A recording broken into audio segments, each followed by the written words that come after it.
کے مطابق ہے، کوئی چیز اس کائنات میں ایسی نہیں ہے جن کا تعلق مقداروں سے نہ ہو۔ اس میں انسان بھی ہے، اس میں انسان بھی ہے اور اس میں آدمی بھی ہے۔ آدمی اور انسان دونوں الگ الگ کیوں ہے کہ آدمی کی مقداریں الگ ہیں، انسان کی مقداریں الگ ہیں۔ پہاڑ کیوں ہے؟ پہاڑ کی مقدار الگ ہے۔ زمین کیوں ہے؟ اس کی مقدار الگ ہے۔ ہوا کی مقدار الگ ہے، آکسیجن الگ ہے، ہائیڈروجن الگ ہے۔ جتنی بھی گیسز ہیں، الگ الگ جو گیسز کے نام لیے جاتے ہیں وہ اسی بنیاد پر لیے جاتے ہیں کہ ان کی مقداریں الگ ہیں۔ مقداروں سے میرے مرادی جن چیزوں سے وہ تخلیق ہوتی اس کی، وہ جو اجزائے ترکیبی ہیں تخلیق کے، وہ سب کے الگ الگ ہیں، اور اس کو قرآن کریم کے حساب سے ہم مقدار کہہ سکتے ہیں۔ الذی خلق فسوی والذی قدر فہدی، سورہ الاعلیٰ کی آیت ابتدائی، اس میں اللہ تعالیٰ نے فرمایا کہ یہ ساری چیزیں جو ہم نے تخلیق کی ہیں یہ معین مقداروں کے ساتھ پیدا کی۔ اب قانون یہ بنا کہ جہاں کوئی چیز مقداروں کے بغیر تخلیق نہیں ہوتی۔ اب میں سوال کرتا ہوں آپ سے کہ ایک آدمی میں اور ایک گائے میں کیا فرق ہے؟ ہاتھ گائے کے بھی ہیں، پیر گائے کے بھی ہیں، دماغ بھی ہے اس کا، آنکھیں بھی، ہر چیز ہے جو آدمی میں، ہر چیز ہے۔ تو یہ الگ الگ کیوں ہے؟ سب کیوں الگ الگ ہے؟ مقداروں کی وجہ سے الگ الگ ہے۔ مثلا سننا، اب سننا ایک آواز ہے، ویو لینتھ ہے، اس کے اتار چڑھاؤ سے ہم آواز کو سنتے ہیں۔ سننا، اب اس کے لیے کان اللہ تعالیٰ نے بنائے۔ اب بات یہ کان ایک ذریعہ بنے سننے کا، یہ ایک مقدار بن گئی۔ اب گدھے کے کان الگ ہیں، کتے کے الگ ہیں، کبوتر کے الگ ہیں، آدمی کے الگ ہیں، بندر کے الگ ہیں، لیکن وہ کان ہیں۔ یہ الگ الگ کیوں ہیں؟ یہ الگ الگ اس لیے ہیں کہ ان کی مقداریں الگ الگ متعین ہیں۔ کان تو اس کے بھی ہیں، بکرے کے بھی اتنے بڑے بڑے، ان سے وہ سنتا ہے۔ کبوتر کے بھی ہیں، اس کے پروں میں چھپے ہوتے ہیں، نظر ہی نہیں آتے ہیں، وہ بھی سنتے ہیں۔ سننے کا جو ایک عمل ہے، ویو لینتھ تھا، وہ سب میں ہے، ہر جانور میں ہے، ہر چیز میں ہے۔ لیکن فرق ہے سب میں۔ گدھے کے کان الگ ہوں گے، کتے کے الگ ہوں گے، کبوتر کے الگ ہوں گے، آدمی کے الگ ہوں گے۔ کیوں الگ ہوں گے؟ کہ مقداریں الگ ہیں۔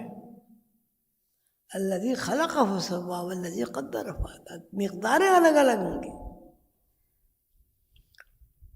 یہ میں نے مختصر سا قانون اس لیے بیان کیا کہ تاکہ میں کچھ آپ کو سمجھانا چاہتا ہوں کرامات کس طرح ظہور میں آتی ہیں۔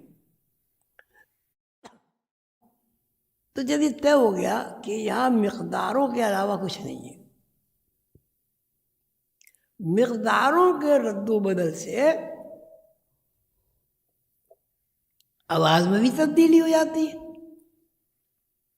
سننے میں بھی تبدیلی ہو جاتی ہے، ویو لینتھ میں بھی تبدیلی آ جاتی ہے، اور دور قریب کی بھی تبدیلی آ جاتی ہے۔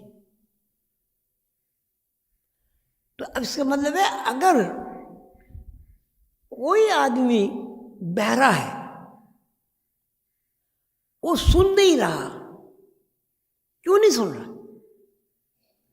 اس لیے نہیں سن رہا ہے کہ آواز کی ویو لینتھ جو ہے وہ اس میں ڈسٹربنس پیدا ہو گیا، یعنی اس آواز کی مقداریں 1000 ہے، وہ 1000 سے کم ہو کر 200 رہ گئی، آدمی بہرا ہو جائے گا۔ 1000 کی بجائے اس کی مقداریں جو ہیں 2000 ہو گئی، شور ہو جائے گا۔ اب اس کی بم براسٹ ہوا، اس کی بھی آواز ہوتی ہے، اس کی مقداریں چونکہ بہت زیادہ ہو گئی اور آدمی کی سماعت کی ویو لینتھ سے بہت زیادہ ہو گئی، تو ہو سکتا ہے کان کے پردے پھٹ جائے، ہو سکتا ہے پہاڑ پھٹ جائیں، ہو سکتا ہے درخت جل جائے، کچھ بھی ہو سکتا ہے، تخریب کا ایک عمل شروع ہو جاتا ہے۔ یہ وہ ہے الذی خلق فسوی والذی قدر فہدی، کہ اللہ نے جو تخلیق کی ہے اس میں سارا نظام مقداروں کا ہے، مقداریں زیادہ ہو جائیں گی اس میں تبدیلی ہو جائے گی، مقداریں کم ہو جائیں گی اس میں تبدیلی ہو جائے گی۔ اب آواز کی بھی مقداریں ہیں، کھانے پینے کی بھی مقداریں ہیں، شکل و صورت کی بھی مقداریں ہیں۔ اگر ابھی 7 ارب کی آبادی ہے اس وقت، تو 7 ارب کی آبادی میں سب کی شکلیں الگ کی ہوئے ہیں، ہر ایک آنکھ، ناک، کان، منہ، 2 ہاتھ 2 پیر سب وہی ہیں۔ یہ الگ الگ کیوں پہچاننے میں آتے ہیں؟ مقدار الگ الگ ہے، کہ آپ یہ آدمی 10 آدمیوں کو کھڑا کریں اور 10 آدمیوں کے کان کی پیمائش کریں، ہر کان مختلف نظر آئے گا، ہے وہ کان۔ ناک 1000 آدمیوں کو کھڑا کریں، ان کے ناک دیکھیں، ناک کی جو شبیہ ہے، ناک کی جو شکل ہے، ناک کی جو صورت ہے، وہ سب الگ الگ ہوگی۔ ہونٹ، دانت، قد، ہر چیز۔ اب جب ہم یہاں 10 آدمی کھڑے کرتے ہیں اور 10 آدمیوں کا تجزیہ کرتے ہیں، اس کے تمام اعضاء کا، انتہائی بالوں کا بھی تجزیہ کرتے ہیں، تو وہ ہمیں الگ الگ نظر آتے ہیں یا نہیں؟ الگ الگ نظر آتے نہیں ہیں؟ سب کی نہیں ہوتے نا، بال بھی ایک سے نہیں ہوتے، آنکھ بھی ایک سی نہیں ہوتی، کان بھی ایک سے نہیں ہوتے، دانت بھی ایک سے نہیں ہوتے۔ اور یہ جو مقداروں کا تعین ہے، یہی پہچان کا ذریعہ ہے۔ اور اگر مقداروں میں تعین نہ رہے تو پہچان کا جو ذریعہ ہے وہ گڑبڑ ہو جائے گا، پھر ہمارے لیے یہ مشکل ہو جائے گا، زید کون ہے، بکر کون ہے، عمر کون ہے، کون کون ہے، کوئی پہچاننے کا مشکل ہی ہو جائے گا۔ اب یہ بات آپ سمجھ میں آ گئی کہ یہاں جتنی بھی چیزیں ہیں کائنات میں، وہ سب مقداروں کے اوپر اللہ تعالیٰ نے تخلیق کی ہے۔ مثلا اگر میری مقداریں 1,00,000 ہیں، کسی دوسرے صاحب کی مقداریں 90,000 ہو سکتی ہیں، 80,000 ہو سکتے ہیں، اب یہ بھی ہو سکتا ہے کسی کی 2,00,000 ہو سکتی ہے۔ مقداروں کا سارا کھیل ہے، یہ بہت سمجھنے کی بات ہے۔ کائنات میں جتنی بھی تخلیق ہے، جتنی بھی، وائرس سے لے کے بیکٹیریا سے لے کے بڑے بڑے اژدہا تک، بڑے بڑے پہاڑوں تک، سب کی صورتیں اور شکلیں، سب کے اوصاف الگ الگ اس لیے ہیں کہ مقداریں الگ الگ ہیں۔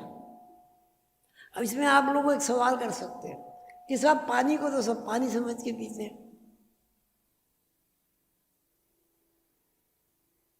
ایک کبوتر بھی پانی کو پانی سمجھ کے پیتا ہے، آدمی بھی پانی کو پانی سمجھ کر پیتے ہیں، ہر مخلوق پانی کو پینے والی جو ہے پانی کو پانی سمجھ کر پیتی ہے۔ اب اس کا جواب یہ ہے کہ پانی پینے کی مقدار کی جو مقدار ہے ان میں آپس میں مماثلت ہے. یعنی ایک چیز ہے، ایک چائے کی پیالی میں آپ 2 چمچے چینی ڈالیں، چائے کی پیالی میں آپ آدھی چمچی چینی ڈالیں، تو چائے میں مٹھاس موجود رہی لیکن مقدار کا فرق پڑ گیا. 2 چمچی چینی میں اور آدھی چمچی چینی میں کیا فرق ہوا؟ کیا فرق ہوا؟ مقدار فرق ہوا. تو یہ جتنا جو ہے الذی خلق فسوی والذی قدر فہدی کی جتنی بھی تخلیق ہے یہ سب معین مقداروں پر قائم ہے. یہ ایک تخلیق کا بہت ہی مختصر تعارف ہے. اب اس تخلیق میں رد و بدل ہوتا ہے. خلق عادت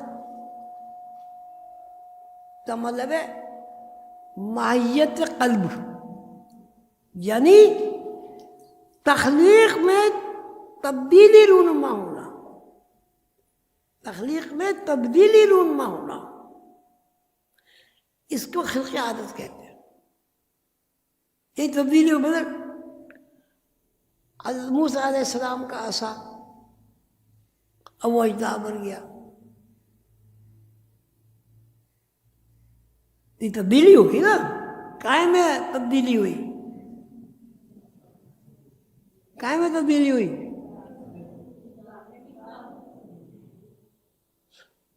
مقداروں میں تو ہوئی، کائے میں تبدیلی ہوئی. عصا جو ہے سانپ بن گیا، کائے میں تبدیلی ہوئی، کائے میں تخلیق میں تبدیلی ہو گئی.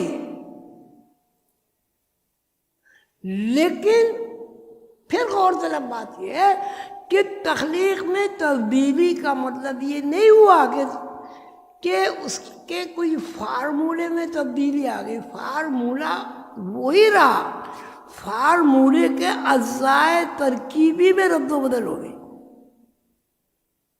مثلا لکڑی ہے، لکڑی بھی ایک تخلیق ہے، اس میں بھی مقداریں ہیں، اس کا بھی جسم ہے.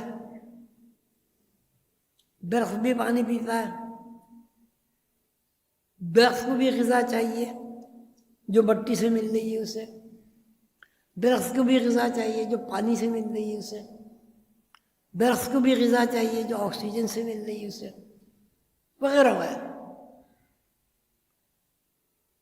اسی طرح سانپ کو بھی غذا چاہیے، اژدہے کو بھی غذا چاہیے. ہوا کیا فقہ عادت میں؟ ہوا کیا؟ عادت یہ ہے کہ سانپ ایک حرکت، چلتی پھرتی حرکت ہے، حرکت ہے اس میں. ایک یہ کہ بظاہر ہمیں یہ نظر آ رہا ہے اس میں حرکت نہیں ہے لکڑی میں، لیکن نہیں، لکڑی میں اگر حرکت نہیں ہوگی تو اس کا بیج کا درخت نہیں بنے گا. بیج میں اتنا سا ہوتا ہے، نکلتا ہے، کیا کہتے ہیں اس کے آدمی چٹکی مارے وہ ٹوٹ جائے گا. اتنا باریک سا ہوتا ہے، بہت باریک سا، کیا کہتے ہیں اسے؟ کومپر کہہ لیجیے. کومپر میں یوں مارے، چٹکی یوں مارے، کیا ہوگا؟ اور ایک بڑ کا درخت ہو بڑا، اس میں کلاڑے مارے آپ، کیا ہوگا؟ اسی طرح ایک بچہ پیدا ہوا آدمی کو، اس کے آپ زور سے چٹکی مارے اور ایک آدمی کے مکہ مارے، کیا ہوگا؟ فرق نہیں ہوگا. تو جہاں تک تخلیقی پروسیس کا تعلق ہے وہ تقریباً نہیں، ہر ایک ہی بات ہے، لا یغادر صغیرۃ ولا کبیرۃ الا احصاها. ہر چیز اللہ تعالیٰ نے معین مقدار سے بنائی ہے اور اس کی تشریح کر دی ہے، وضاحت کر دی ہے، اس کے فارمولے بیان کر دیے. درخت بھی پیدا ہوتا ہے بیج سے، آدمی پیدا ہوتا ہے بیج سے. آج بھی بیج کو ہم نطفہ کہہ دیتے ہیں، آم کے بیج کو ہم گٹھلی کہہ دیتے ہیں، وغیرہ وغیرہ، لیکن پروسیس سب کا ایک ہی ہے. فلن تجد لسنت اللہ تبدیلا ولن تجد لسنت اللہ تبدیلا. اللہ نے جو ایک نظام تخلیق معین فرما دیا ہے اس میں نہ تبدیلی ہے نہ تعطل واقع ہوتا. فلن تجد لسنت اللہ تبدیلا ولن تجد لسنت اللہ تبدیلا. یہ تو ایک بات ہو گئی، یعنی ہر چیز معین مقداروں سے بنی. اب خلق عادت کیا چیز ہے؟ ان فارمولوں میں اگر تبدیلی رونما ہو جائے تو کیا ہوگا؟ ماہیت چینج ہو جائے گی، تخلیق چینج ہو جائے گی. مثلا لکڑی میں معین مقداریں کام کرتی ہیں،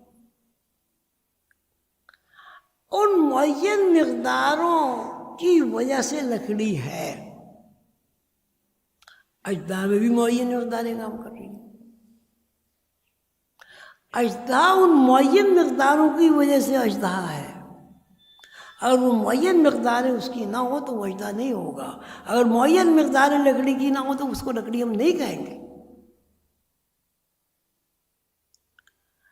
اب قانون یہ ہوا کہ اگر کسی صورت سے معین مقداروں میں رد و بدل کر دیا جائے تو تخلیق بظاہر ماہیت قلب ہو جائے گی، شکل بدل جائے گی، لیکن تخلیق نہیں بدلے گی. تخلیق نہیں ہے. اللہ تعالیٰ نے اس کو منع کیا، تخلیق بس تخلیق ہے. اس لیے لکڑی بھی تخلیق ہے، سانپ بھی تخلیق ہے. تو موسیٰ علیہ السلام نے اللہ تعالیٰ کے حکم سے لا تخف ولا تحزن ان اللہ معنا پھینک دے ایسا، ڈر و خوف کی ضرورت نہیں ہے، اللہ تیری ساتھ ہے.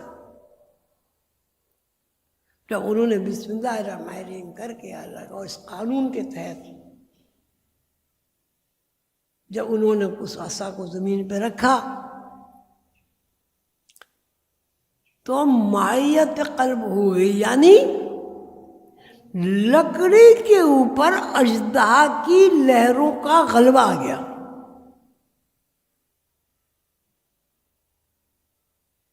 اور نتیجے میں جب ماہیت قلب ہوئی، مقداروں میں رد و بدل ہوا. دیکھیے رد و بدل اور چیز ہے، ختم ہونا اور چیز ہے.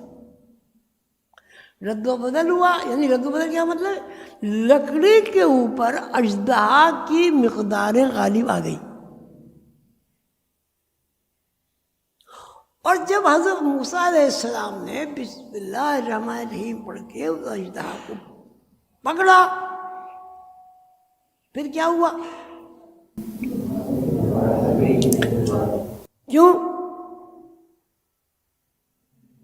کیوں موسیٰ علیہ السلام نے جب اژدہا کو پکڑا تو عصا بن گیا دوبارہ. کیوں؟